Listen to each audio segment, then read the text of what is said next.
УКМК өзгөчө кырдаалдар министрлигинин бөлүм башчысы кармалганын билдирди. Улуттук коопсуздук боюнча мамлекеттик комитет өзгөчө кырдаалдар министрлигинин кызматкери пара алууга шектелип кармалганын кабарлады. Өзгөчө кырдаалдар министрлигинин кырсыктарга каршы күрөшүү кызматынын бөлүм башчысы майор СЧМ кызматтык абалынан кыянаттык менен пайдаланып, кызматтын кызыкчылыгына каршы келген мыйзамсыз материалдык баюу максатында министрликтин айрым бөлүктөрүнө ишке орноштурууга көмөк көрсөтүү боюнча туруктуу коррупциялык схеманы уюштурган деп жазылат УКМКнын билдирүүсүндө.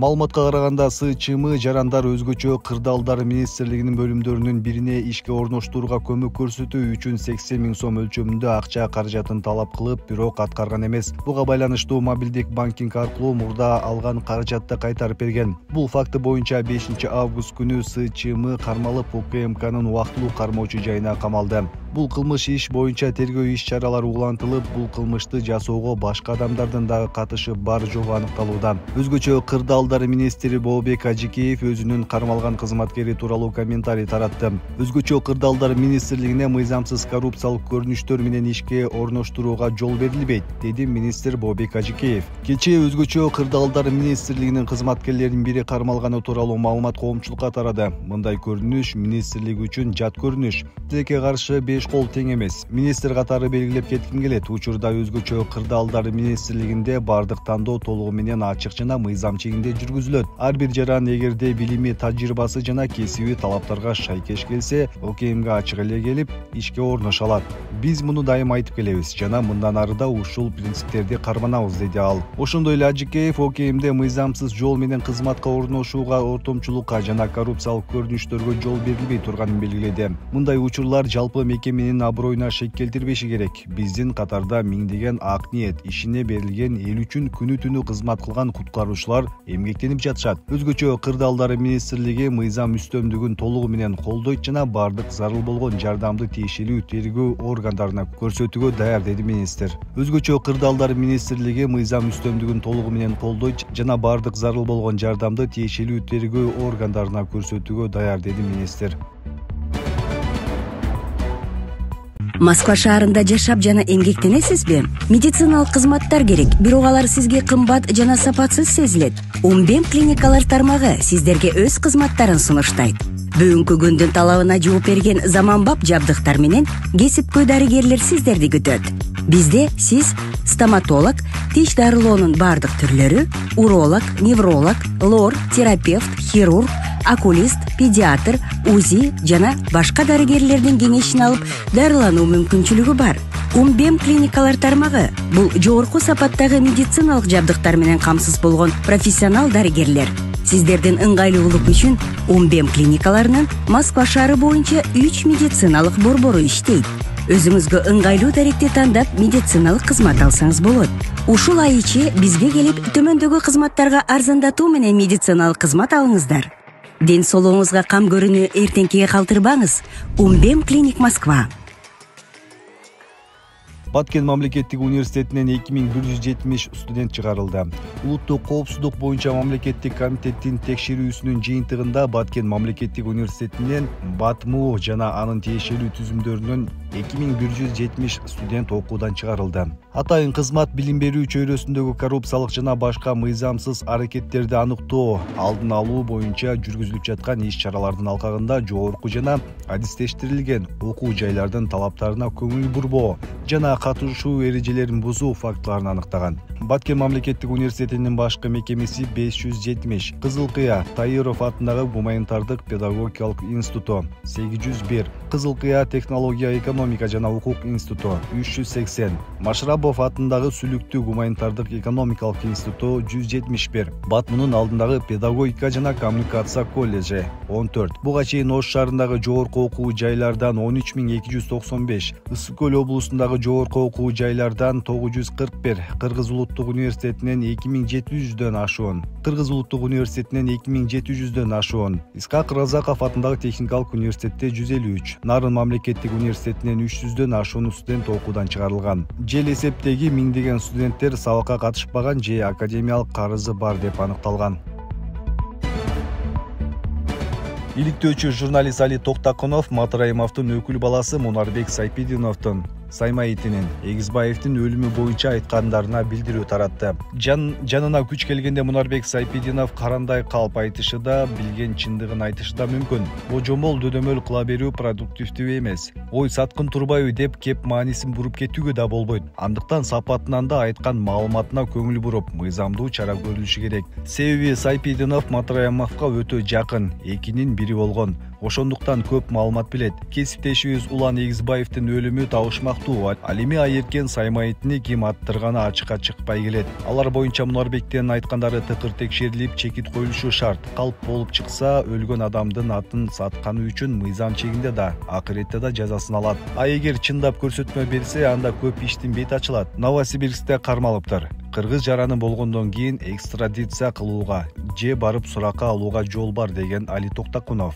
Эсиңиздерге салсак, кечээ 6-августта Кыргызстандын бажы кызматынын жетекчисинин мурунку орун басары Райымбек Матраимовдун жакын тарапташтарынын бири Мунарбек Сайпидинов Орусиянын Новосибирск шаарында кармалганын өзү кабарлады. Сайпидинов анын кармалышынын артында Райымбек Матраимов турат деп эсептейт. 6-августта Сайпидинов социалдык тармактарга жарыялаган видеосунда түнкү саат 2:20 Орусиянын полиция кызматкерлери кармап кетишкенин билдирген. Бул окуя Райымбек Матраимовдун мага каршы көрүп жаткан аракеттеринин бир бөлүгү деп ойлойм. Анткени мен анын бир топ жашыруун иштерин, Айыркен Саймаитинин жана журналист Улан Эгизбаевдин өлүмүнө байланыштуу айрым фактыларды, ошондой эле башка мыйзамсыз иштерин билем. Менин оюмча Райымбек Матраимов бул маалыматтар коомчулукка жетип калбашы үчүн мени жок кылууга аракет кылууда. Сайпидинов Кыргызстандын ички иштер органдарынын кызматкерлерине ишеним артпай турганын, анткени алардын арасында Райымбек Матраимов менен байланышы барлар иштейт деп эсептерин айткан. Мындан улам УКМКнын жетекчиси Камчыбек Ташиевке кайрылып, ишин жеке көзөмөлүнө алышын,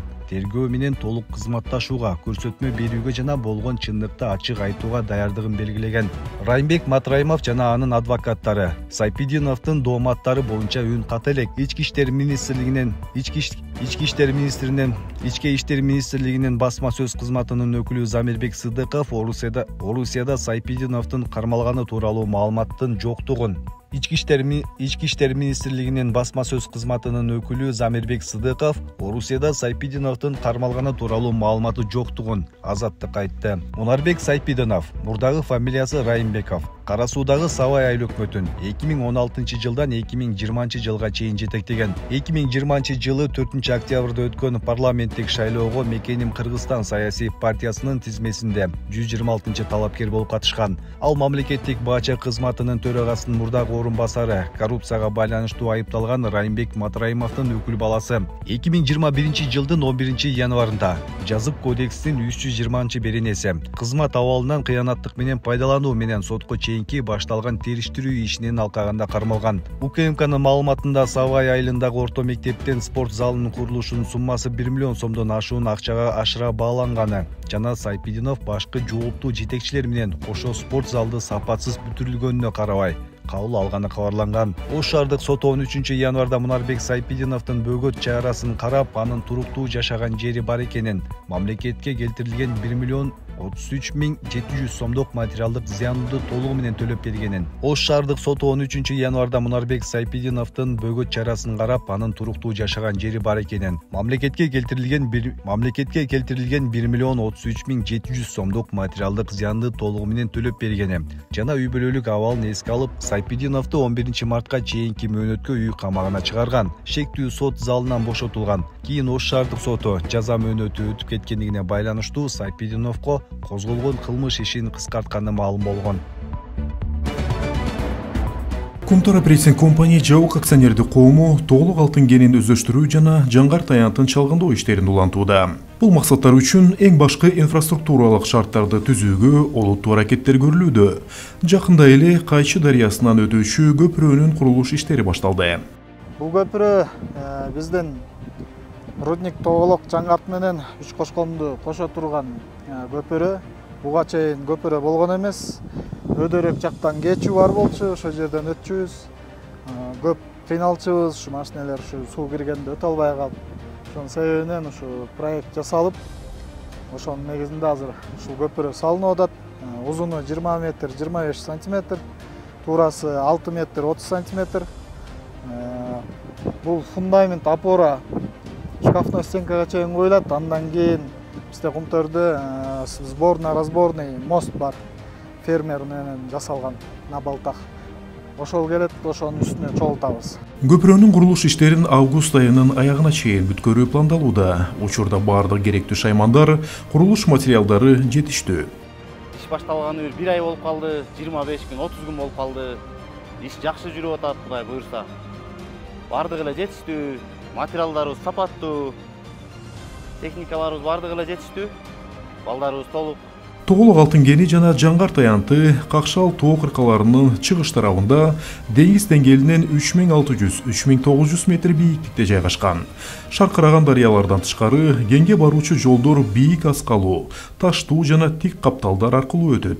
Учурда Үч Кошкон тоолук кыштагынан Тоголок кенине чейинки 34 чакырым технологиялык жолдун курулушу боюнча долбоор жасалууда. Буюрса бүгүн келдик, эми иштерди баштайбыз. Жол татаал экен. Мындай жолдордун көбүн изилдегенбиз. Кудайга шүгүр, ошого жараша изилдеп беребиз. Бул инфраструктуралык долбоорлор Тоголок жана Жаңгар кендерин ийгиликтүү өздөштүрүү үчүн өтө маанилүү. Мындан тышкары кенди карай электр чубалгыларын тартып барууга, жумушчулар лагерин салууга, алтын ылгоочу фабриканын курулуш иштерин баштоого даярдыктар көрүлүүдө. Мэрия Көкжар айылында мамлекеттик объектилер гана бузулуп жатканын билдирди. Бишкектин Көкжар айылындагы номер 172 контурда коммерциялык объектилер гана бузулууда. Бул тууралуу мэриядан билдиришти. Маалыматка ылайык өкмөттүн жер амнистиясынын алкагында 37027 арыздан 21780 жактырылган. Көкжар аймагындагы номер 172 контурда негизинен коммерциялык жана турак жайга кирбеген курулуштар бузулууда. Кечээ шаар кызматтары тарабынан эмерек цехи, картинг аянтчасы, пескоблок чыгаруучу цех, ашкана менен дүкөндүн кире бериш бөлүктөрү, автосервис, ангар жана башка курулуштар буздурулду. Ал эми турак жайы барларга жер тилкесин белгиленген багытта ылайыкташтыруу үчүн мөөнөт берилүүдө деп жазылат маалыматта. Аталган контурда жалпысынан 1089 жер тилкесинен 209-унда гана үйлөр курулганы кошумчаланды. Ал эми 700дөн ашык жер тилкесинде эч нерсе курулган эмес. Эске салсак, аталган аймакта кечэтен бери мыйзамсыз курулуштарды буздуруу иштери жүрүүдө. Бүгүн жергиликтүүлөр каршылык көрсөтүп, ички жолду тосуп алышкан. Айрымдарын милиция кармап кеткен. Жапаров, Мирзиёев жана Рахман Лев Толстой атындагы сыйлыкка көрсөтүлдү. Садыр Жапаров, Шахмат Мирзиёев жана Эмомали Рахман Лев Толстой атындагы сыйлыкка көрсөтүлдү. Мындай демилгени Мамдуманын депутаты Леонид Слуцкий көтөргөн. Ал үч лидердин аракетинин аркасы менен Евразия мейкиндигинде коопсуздук камсыздалып жатканын белгилеген. Сыйлык 3-дүйнөлүк согуштун коркунучуна каршы турууга багытталган ишмердүүлүктөгү жетишкендик, коопсуздукту камсыз кылууга кошкон салым, тынчтыкты сактап, адам укуктарын жана эркиндигин коргоо үчүн талыкпас күрөш үчүн ыйгарылат. Урматтуу туугандар, эл мырзага зубур аябай жай жүрүп жатат. Алардын ыраазычылыгы үчүн ушул күнүгө колдон келишинче ушул балага жардам кылып туруңуздар. Ушул баланын күнүгө ушул басканы бала үчүн оор алып келип жатат. Ушул каражаты чогулуп бүтөр менен буйруса, эл мырза операцияга кеткен жатат туугандар. Ушул азыр апасынын колунда 1.600.000 сом турат. Ошондой эле 1.200.000 сом жетпей турат. 1.600.000 чогулуп, азыр ушул 1.200.000 калды. Биз сиздерге видеону чыгарып берип жеткире беребиз туугандар. Кайрымдуулук кылуу сиздерден, барыңыздардан Алла ыраазы болсун. Ушул балага кайдыгер карабастан абалын карап туруп туугандар, колуңуздардан келген жардамды берип кетиңиздер. Реквизиттер Мухамбек П деп чыгат М-банк, ошондой эле Сбербанк Замира Мавлянова Ч деп чыгат туугандар. Россия өлкөсүнөн которгондорго. Бостере, Бактуу, Долоното, Чолпон Ата жана Каройго бир канализациялык тармак курулат. Ысык көл облусундагы Бостере, Бактуу, Долоното, Чолпон Ата жана Карой калктуу конуштарын бириктирген жаңы канализациялык тармактарды куруу пландалууда. Бул тууралуу президенттин маалымат кызматы билдирди. Ага ылайык бүгүн 6 августта президент Садыр Жапаров Чолпон Ата шаарында ысык көл экологиялык башкаруу жана туризмди туруктуу өнүктүрүү долбоору кандайча ишке ашырылып жатканын көрдү. Өлкө башчыга курулуш, архитектура жана турак жай коммуналдык чарба министри Нурдан Орунтаев маалымат берген. Долбоордо суткасына 14,2 миң куб метр кубаттуулуктагы жаңы канализациялык тазалоочу станция куруу каралган. Ошондой эле объектинин натыйжалуу пайдаланууну жана техникалык тейлөөнү камсыз кылуу боюнча чаралар бекитилип, 12 насостук станция куруу пландалган. Ал эми 2 ири насостук станциянын курулушу башталды деп айтылат маалыматта. Үстүбүздөгү жылдын июнь айында аймагында China Road компаниясы менен саркынды сууларды тазалоочу курмаларды куруу, Алкаташ компаниясы менен башкы жана ортоңку канализациялык насостук станцияларды куруу, 5,9 чакырымдык канализациялык коллекторлорду төшөө боюнча келишимге кол коюлганы эске салынды. Долбоор 2027 жылдын аягына чейин бүткөрүлөт деп күтүлүүдө. Президент бул долбоорду ишке ашыруу Ысык көлдүн уникалдуу экосистемасын коргоо, жергиликтүү калктын жашоо сапатын жакшыртуу жана туризмди өнүктүрүү үчүн маанилүү экени белгиленген. Туристтик инфраструктураны жакшыртуу алкагында Алыкул Осмонов атындагы паркты көркөндүрүү, Саймалуу таш музей комплексин, Чолпон Ата шаардык музейин реконструкциялоо жана жээк бойлой веложол жана чуркоочу жолдорду камтыган 2 промендан куруу кирет, деди президенттин маалымат кызматы. Азия өнүктүрүү банкы тарабынан каржыланган долбоордун жалпы наркы 64,9 миллион долларды түзөт. Анын ичинен 31 миллиону гранттык каражат, 25 миллиону кредиттик каражат жана 8,9 миллиону Кыргызстандын тең каржылоосу. Камбар Ата 1 ГЭСинин курулушуна даярдык жүрүп жатат. Камбар Ата 1 ГЭСинин курулушуна даярдык иштери кызуу жүрүп жатат. Энергетика министрлиги кабарлагандай, азыркы учурга карай жабдууларды жана материалдарды жеткирүү үчүн транспорттук тоннелдин курулушу толугу менен аяктады. Дамбага жана курулуш аянтчаларына жетүүчү жаңы автожолдордун курулушунун 3/2 70% бүткөрүлдү. Тоннелдин ичиндеги бетондоо, жарык берүү, желдетүү системаларын орнотуу жана 110 кВт аба чубалгыларын тартуу менен 110,6 кВт көмөк чордондорун куруу иштери жарымдан өттү. Вакталык шаарчанын курулушу менен жумушчулар үчүн жашоо жана иш шарттарын түзүү жарымдап калды. Ал эми Нарын дарыясынын үстүнөн өтүүчү көпүрөнүн курулуш иштери башталган. Министрлик долбоор бардык коопсуздук жана сапат талаптарына ылайык так график боюнча ишке ашырылып жатканын белгилөөдө. Өкмөт курулушка даярдык иштери Кыргызстандын бюджеттик каражатынын эсебинен жасаларын билдирген. Камбар Ата 1 ГЭСинин курулушу Министрлер кабинетинин алдын ала эсептөөлөрү боюнча 3,6 миллиард долларга турат. Бийлик башчылары 4 миллиарддан 6 миллиард долларга чейинки сумманы да оозанып келишет. Курулушка Кыргыз өкмөтү өзү 500 миллион доллар бөлүүдө. Дүйнөлүк банк 500 миллион доллар насыя берүүгө макул болгон. Муну менен катар Өзбекстан менен Казакстанда өздөрүнүн 3/1 үлүшү менен каражат салышары айтылган. ГЭСтин долбоорун даярдоого Дүйнөлүк банктан алгач 5 миллион доллар, кийин кошумча кылып дагы 13,6 миллион доллар каражат берген. Анын 7,6 миллиону грант, 11 миллион доллары насыя түрүндө берилген.